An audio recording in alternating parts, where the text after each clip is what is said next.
하겠습니다. 은혜 받읍시다라고 인사하겠습니다. 사람이 이 땅을 살아갈 때 소유물을 가지고 살아갑니다.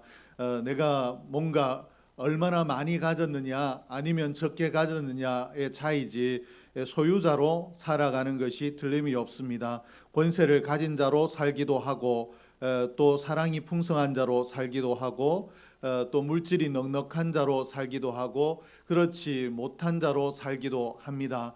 어느 정도의 차이는 있지만 우리가 소유물을 가지고 살아가는데 이 소유물 가운데 우리가 소유한 것들, 인생이 소유하는 것들 가운데 오늘은 물질에 대해서 좀 나누려고 합니다. 물질을 내가 얼마나 많이 가지고 있느냐 또 적게 가지고 있느냐 차이는 있지만 누구나 이 땅을 살아갈 때 물질의 소유를 물질을 가지고 살아갑니다. 그리고 이 물질을 내가 소유한 물질을 어떻게 사용을 하고 어떻게 관리하느냐에 따라서 좋은 사람으로 평가되기도 하고 그렇지 못한 사람으로 평가되기도 합니다. 그리고 더 나아가서 가치 있는 삶을 사는 사람으로 또 그렇지 못한 가치롭지 못한 삶의 주인공으로 평가되기도 합니다. 그러므로 오늘 내가 소유물을 어떻게 인식하고 어떻게 관리하고 어떻게 사용하느냐 이것이 대단히 중요한 문제인데 특별히 우리는 그리스도인이라는 성도라는 이름을 가지고 있기 때문에 성도는 이 소유물에 대해서 물질에 대해서 어떤 의식을 가져야 되느냐 좀 생각할 필요가 있습니다. 그리스도인은 하나님께서 이 땅을 살아갈 때 자신이 얻은 것을 독식하며 살지 말라고 하셨고 오히려 나누며 살라고 명령을 받은 존재입니다. 오늘 내가 얼마나 많은 필요가 있는데 오늘 내 필요를 위해서 내가 소유한 것은 나를 위해서 쌓아두겠다라는 이런 인식을 가지고 사는 것이 아니라 내가 소유한 것들을 필요에 따라 나눌 수 있는 자로 살아가라고 하나님께서 말씀을 하셨습니다. 하나님께서 우리에게 요구하신 것이 그저 물질만 나누며 살라고 하신 것이 아니라 우리의 삶 자체를 나누며 살라고 하셨습니다. 나의 삶에 굳이 저 사람의 어려운 일을 내가 들어주고 같이 기도해주고 고민할 필요가 있겠는가가 아니라 삶의 곁을 충분히 내어주고 함께 나누며 살라고 말씀하셨고 내게 있는 물질도 그렇게 사용하라고 하셨으며 은사도 그렇게 사용하라고 하나님께서 우리에게 명령을 하셨습니다. 이 명령에 충실한 교회가 어떤 교회였는가 하면 오늘 본문에 있는 마게도냐에 있는 교회들이었습니다. 이 교회들은 이런 나누는 일에 신실했는데 얼마나 나누는 일에 신실했는가. 그저 우리가 가진 것들을 우리를 위해서 쓰겠다라고 독식하는 자들이 아니라 나누었는데 그저 나누는 것이 아니라 적극적으로 나누었습니다. 자기 힘에 지나치도록 나누었다라는 것입니다. 바울은 이 교회들의 이 나누는 일을 소개하고 있습니다. 그리고 이 나누는 일을 아름다운 삶, 또 교회의 본이 되는 삶이라고 우리에게 소개를 하고 있기 때문에 오늘 이 나누는 삶을 우리가 본받아야 되고 또 우리의 삶의 모토로 삼아야 될 텐데 왜 하나님께서는 바울을 통해서 우리에게 나누는 삶이 아름답다라고 말씀을 하셨는가? 그 이유를 좀 살펴볼 필요가 있습니다. 왜 하나님께서 나누는 삶을 아름답다라고 하셨는가 하면 은혜 받은 자의 삶이 나누는 삶이기 때문에 그렇습니다. 이 말을 바꿔서 이야기하면 은혜 받지 않고는 나누는 삶을 살 수가 없다라는 것입니다. 하나님의 은혜가 나를 주장할 때 하나님 은혜에 감동이 되어서 하나님의 명령을 따라 또 하나님의 채우심을 기대하며 나눌 수 있지, 그렇지 아니하면 은혜가 없으면 나를 위해서 어느 때 필요가 생길지 모르는데 내가 불시에 필요할 때를 위해서 저축해두고 쌓아두는 것이 지혜롭다라고 생각하게 된다라는 것입니다. 오늘 본문에는 은혜란 단어가 1절과 4절과 6절과 7절과 구절에 걸쳐서 오해나 반복적으로 나타나는데, 왜 이와 같이 은혜를 나눔의 삶을 강조하며 그리스도인의 삶을 강조하며 은혜라는 단어를 반복적으로 사용하고 있는가? 우리의 삶에, 그리스도인의 삶에 은혜가 얼마나 중요한지 강조하기 위해서입니다. 오늘 이 은혜가 우리를 기독교인 되게 한다. 즉 다시 말해서 은혜가 있을 때 우리가 예수를 믿을 수 있고 예수를 믿음으로 그리스도인이 된다라고 말씀하셨고, 이 은혜가 온전히 나를 주장할 때 그리스도인다운 삶을 살 수 있다라고, 우리의 삶에 은혜가 얼마나 필요한가를 강조하기 위해서 거듭해서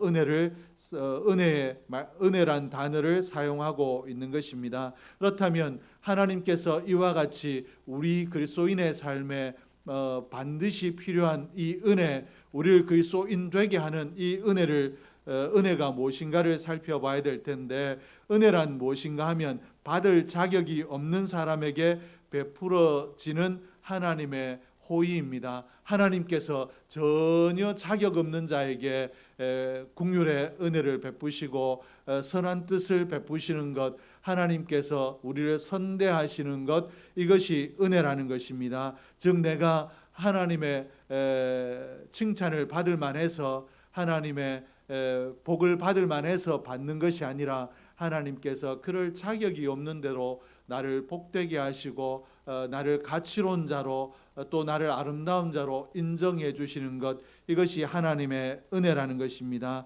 우리 하나님께서 언제 우리를 이와 같이 선대하셨느냐? 자격 없는 우리를 언제 우리에게 이런 호의를 베풀어 주셨는가? 은혜를 베풀어 주셨는가?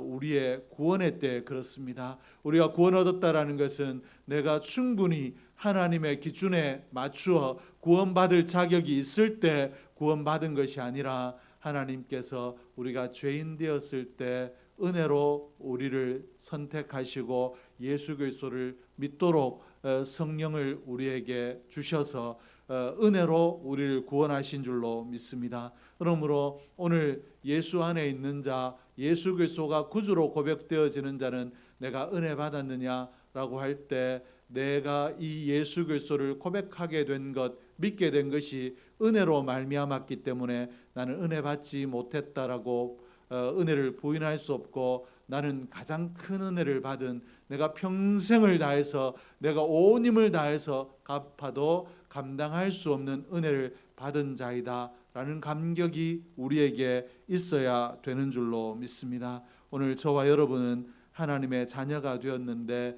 이것이 은혜로 말미암았기 때문에, 이 은혜 때문에 우리는 날마다 감사하는 자로, 감격하는 자로, 이 은혜에 감동되어 사는 자로 살아야 될 줄로 믿습니다. 에베소 2장 8절 말씀에 보니까, 너희는 그 은혜에 의하여 믿음으로 말미암아 구원을 받았으니 이것은 너희에게서 난 것이 아니요 하나님의 선물이라. 우리의 구원받은 이 사건이 우리에게서 난 것이 아니라 하나님의 선물, 값없이 주시는 하나님의 선물이라고 말씀을 하고 있습니다. 그러면 내가 이 은혜를 받았느냐, 아니면 은혜 받고 난 이후에 이 은혜를 잘 지키고 있느냐, 이것들을 어떻게 검증할 수 있는가? 은혜 받은 자에게 일어나는 것이 변화입니다. 오늘 그러므로 내가 예수 믿을 때 감격하여 흘렸던 눈물이 단회적으로 그치지 아니하고, 내가 오늘 은혜의 삶을 살고 있느냐는 무엇으로 알 수 있느냐 하면, 내 삶에 끊임없이 변화가 있느냐, 내 육을 쫓아 사는 삶이 아니라 하나님의 은혜를 쫓아 사는 변화된 내가 발견되어지느냐, 이것이 은혜를 지키며 사는 삶의 표준인데, 오늘 어떤 변화가 우리 은혜 받은 자에게 있는가 하면, 생각과 말과 태도가 달라지게 되어 있습니다. 예수 믿기 전에 생각하던 것들이 생각이 바뀌어지고, 또 말이 바뀌어지고, 또 삶을 대하는 태도가 바뀌어지는 것인데, 왜 이와 같이 은혜 받고 나면 말과 생각과 태도가 바뀌어지는가? 하나님의 주권을 인정하는 것이 예수 믿을 때 예수 믿는 자에게 필요하기 때문에 하나님께서 하나님의 주권으로 나를 구원해 주셨다, 그리고 하나님의 주권이 내 삶을 이끌어 가신다라고 우리에게 말씀을 통하여 말씀하고 계시기 때문에 오늘 예수 믿는 자는 하나님의 주권을 인정할 수밖에 없기 때문에 하나님의 주권을 인정하는 자는 내가 이 말을 하고 내가 이 일을 하고 내가 이 일을 되게 하는 것이 아니라 하나님께서 이 말을 하게 하시고 하나님께서 일을 하게 하시고 하나님께서 일을 되게 하셨다라고 하나님의 주권을 인정할 수밖에 없기 때문에 하나님의 주권을 인정하는 자는 말과 생각과 그 삶의 태도가 달라지는 줄로 믿습니다. 은혜를 깨닫고 나면 나의 모든 것이 하나님으로 말미암은 것이라는 것을 인정하게 되고 하나님으로 말미암았다라는 것을 인정하게 되면 내 것이 아니라 하나님에게로부터 온 것, 하나님 앞에 값없이 받은 것, 하나님께서 내게 사용하라고 주신 것이라는 이 하나님의 주권을 인정하는 믿음이 있으면 나를 위해서 저축하는 것이 아니라 내게 있는 것들을 아낌없이 사용하고 나누어 줄 수 있다라는 것입니다. 그러므로 오늘 은혜 받은 자의 삶은 나누는 삶이 될 수밖에 없습니다.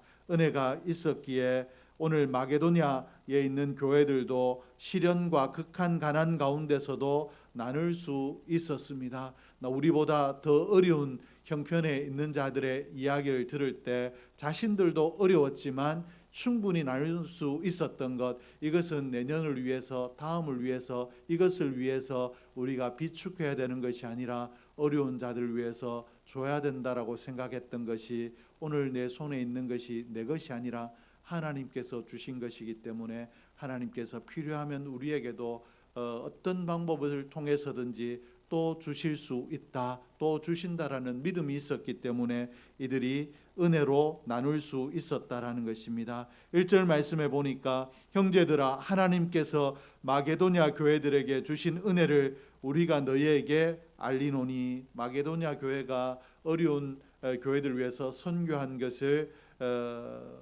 이들이 대단히 선했기 때문에가 아니라 이들에게 이들이 은혜로 이와 같은 일을 했다라고 바울이 우리에게 소개하고 있습니다.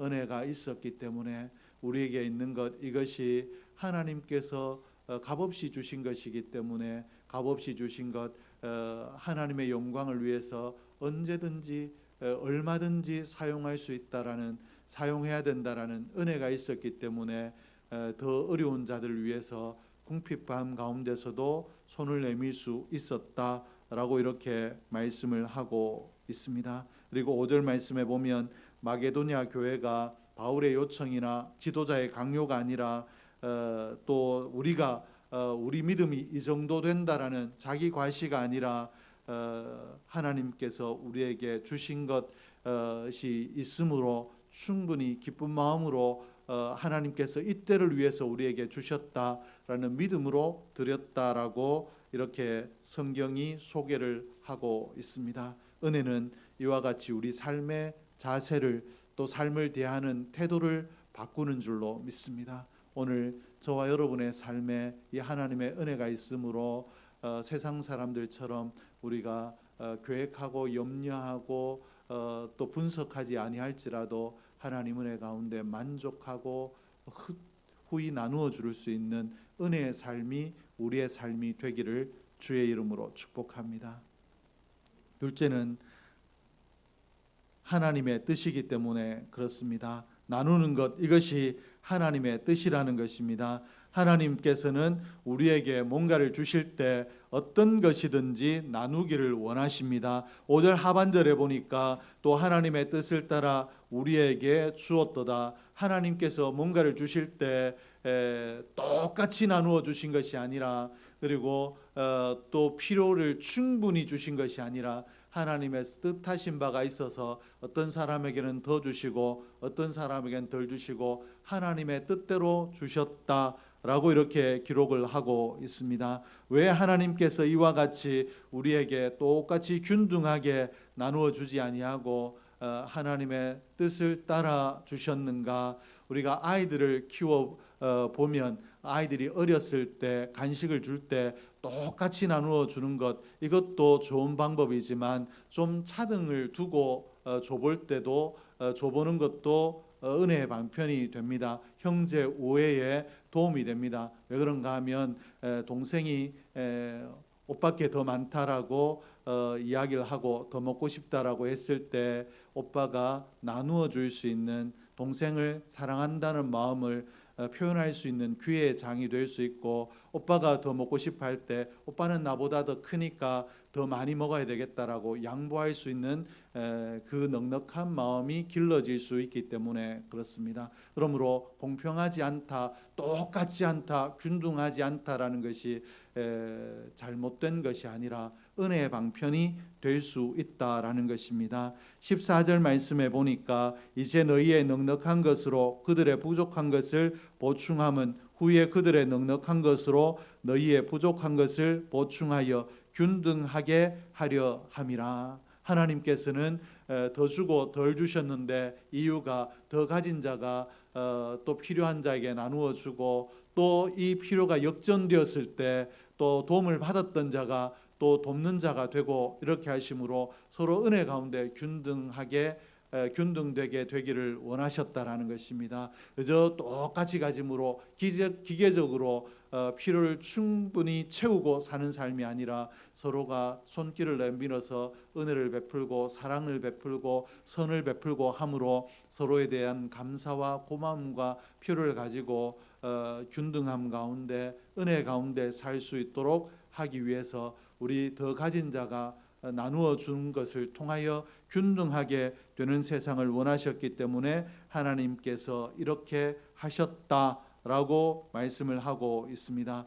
그리고 하나님께서 균등하게 되는 것이 결국은 우리 모두에게 은혜가 된다라는 것을 만나의 예를 통해서 우리에게 말씀을 하셨습니다. 15절 말씀에 보면 기록된 것 같이 많이 거둔 자도 남지 아니하였고 적게 거둔 자도 모자라지 아니하였느니라. 하나님께서 출애굽 당시에 이들이 행진 중에 있었고 광야를 행진했기 때문에 먹을 것이 부족했습니다. 그때 아침마다 만나를 그들에게 주셨는데 이 만나를 그저 나가서 그들이 거두었는데 한 오멜씩을 거두게 하셨습니다. 그런데 어떤 사람들이 욕심을 내어 두 오멜을 거두고 세 오멜을 거두어도 그날이 지나면, 그날 먹을 것을 먹고 나면 다음 날까지 보관이 되었느냐, 썩어 먹지 못하게 되었다라고 했고, 적게 거둔 자도 하나님께서 충분히 먹을 수 있도록 하셨다라고 이렇게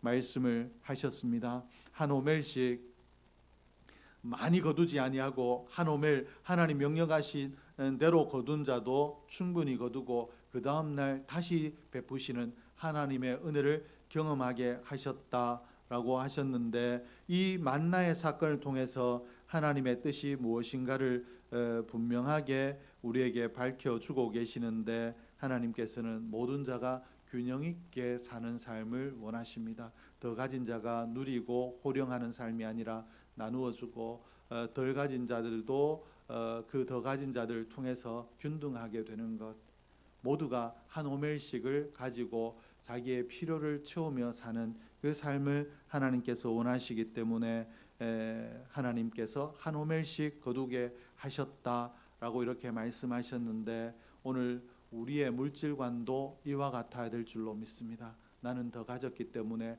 저 사람보다 더 우등하다, 왜 더 성실하게 살지 저렇게밖에 살지 못했느냐, 남을 평가하는 수단으로 나의 가진 것을 사용하는 것이 아니라 나의 가진 것들을 이때를 위해서 하나님께서 내게 베풀도록 하기 위해서 주셨다라는 믿음을 가지고 손을 내밀어 그들의 필요를 채워주는 균등케 하는 삶을 살아갈 때 하나님의 뜻이 우리 가운데, 우리 삶 가운데 이루어질 줄로 믿습니다. 잠언 21장 13절 말씀에 보니까 귀를 막고 가난한 자가 부르짖는 소리를 듣지 아니하면 자기의 부르짖을 때에도 들을 자가 없으리라. 오늘 내가 누군가를 향해서 도움이 필요한 자에게 도움의 손길을 내미는 것은 내가 필요가 생겼을 때 나를 돕는 자를 만날 수 있는 은혜의 방편이 된다라고 말씀을 하셨습니다. 우리 사람은 완전한 자가 없습니다. 오늘 나는 필요가 없이 충분히 내 인생을 살 것 같아도 어느 땐가 필요가 생길 수 있는데, 그때 돕는 손길을 만나기 위해서는 내게 여유가 있을 때, 내가 도울 힘이 있을 때 도움의 손길을 내밀어야 된다라고 가르치고 계시는데, 이 하나님의 뜻을 이해하고 늘 돕는 삶을 힘쓰는 저와 여러분이 될 수 있기를 주의 이름으로 축복합니다. 셋째는 스스로 돕는 길이기 때문에 그렇습니다. 나누는 삶이 어려운 이유는 우리 인생이 예측을 불허하기 때문에 그렇습니다. 오늘 내가 충분한 것 같은데 내일 어떤 일을 만날지 모르지 않습니까? 지금까지 잘 다니고 있었는데 내일 갑자기 회사에서 회사 사정이 어려우니 출근하지 마시라고 하게 되면 내가 모은 돈이 있어야 우리 삶을 다시 직장을 구할 때까지 지탱해 나갈 수 있지 않겠습니까?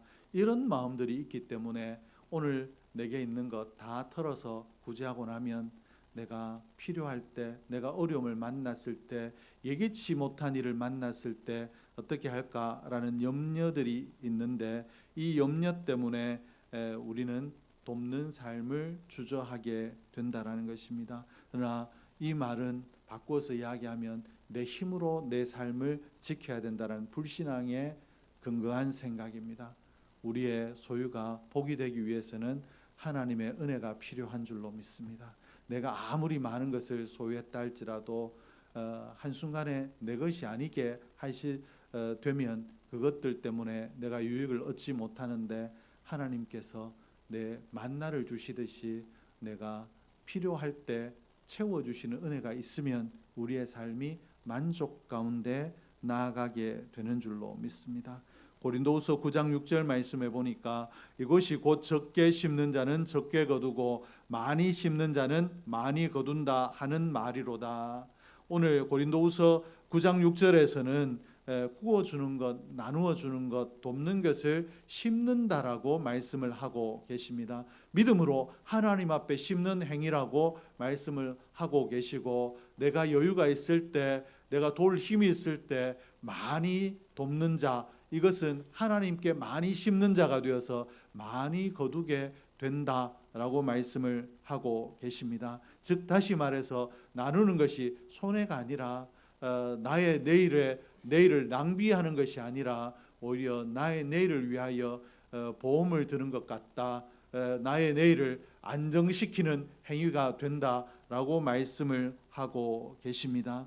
말씀에 오늘 고린도후서 9장 6절 말씀에처럼 주님께서는 우리가 심은 것들을 반드시 보상해 주시는 줄로 믿습니다. 하나님께서 내가 심은 것들로 물질을 심었어도 반드시 물질로만 거두게 하는 것이 아니라 건강으로도 갚아주시고, 또 삶의 만족감으로도 갚아주시고, 물질로도 갚아주시고, 하나님께서 우리의 삶이 행복자의 삶이 될 수 있도록 하나님께서 분명히 갚아주시는 줄로 믿습니다.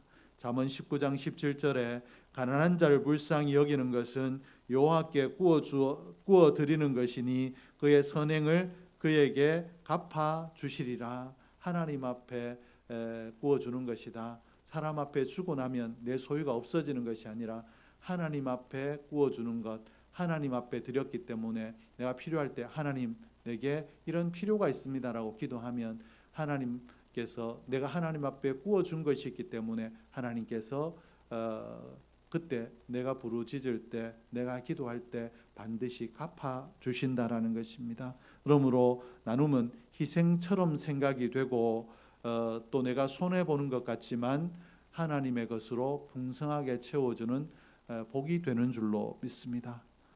마치 샘물을 푸지 않고 그냥 두면 그 물을 먹을 때 오래된 고인 물을 먹게 되지만 샘물을 퍼내게 되면 다시 솟아난 맑은 물을 먹을 수 있듯이, 나를 위해 쌓아두면 내가 하나님께서 채워주시는 은혜를 경험할 수 없지만 하나님 앞에 구워주는 자는 일마다 때마다 도우시는 하나님의 은혜를 경험하게 될 줄로 믿습니다. 그러므로 오늘 내 나눈다는 것은 하나님께서 내 인생을 책임져 주신다, 하나님께서 갚아 주신다라는 믿음의 행위라는 것을 기억하고 오늘 우리의 삶을 돌아보고 언제든지 하나님께서 채워주실 것을 기억하며 나누는 삶, 베푸는 삶을 살 수 있는 우리 믿음에 충만한 저와 여러분이 될 수 있기를 주의 이름으로 축복합니다. 기도하겠습니다.